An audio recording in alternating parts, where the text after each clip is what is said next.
Hello, this video is for my Capstone project, which is on building a worship team. My name is Avery Conway, and this is for that project. So I wanted to give an overview of what is in my Capstone project paper.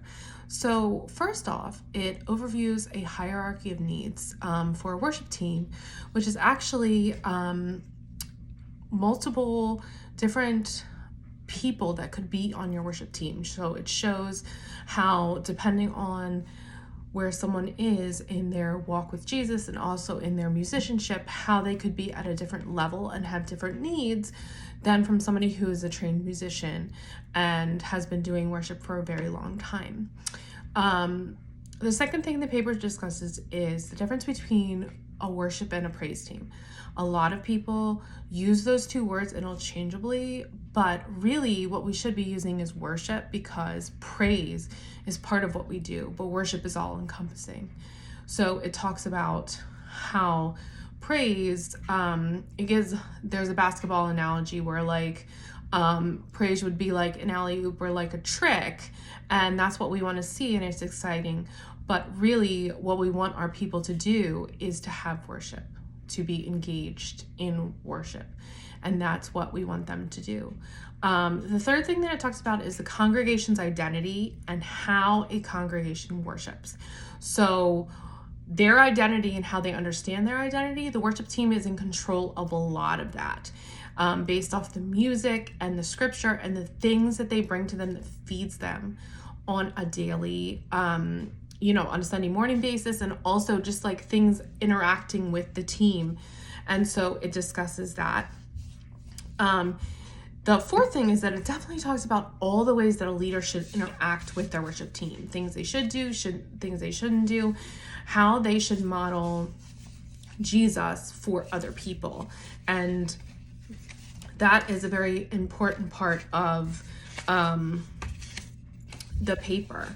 The fifth thing is it talks about how to build a team from scratch. So if you walk into a church where there is no worship team at all, or say they want to transition from like traditional to worship team, or they only have traditional and they want to add a worship team, how you would go about doing that.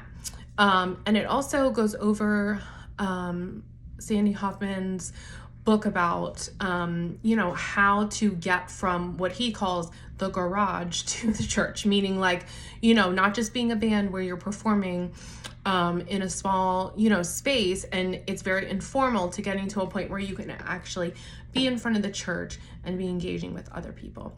The last part, the final part of the paper, is talking about true Christian leadership, because really without understanding what true Christian leadership is, leaders can, be excellent leaders, but if they're not using Jesus as a model, there's no way for them to continue, on their journey of being a leader and to model true Christian leadership. So that's an important part of what a worship leader should be. And so I was supposed to find at least 3 applications, but honestly, what I did is I took all the areas of my life and picked at least 1 to 3 things that I wanted to apply to those areas. So I'm involved in kids ministries. I co-lead with another person, the children's choir. We do Christmas choir, Easter choir. We're hoping to do musicals eventually. So that is like a leadership role I have. That may not be a worship, but that's a lot of what the kids see. They see worship on Sunday morning in their Sunday school class, but they also see it in choir. So 2 things that I would like to put as a goal for those are meeting with my leader regularly to come up with new and fresh warm-ups and songs, and also asking the other leader for ways to improve. The second group in which I provide leadership and actually do worship, but I'm not on a team, it's just me providing worship, is a group called King's Core, which is a group of developmentally disabled adults.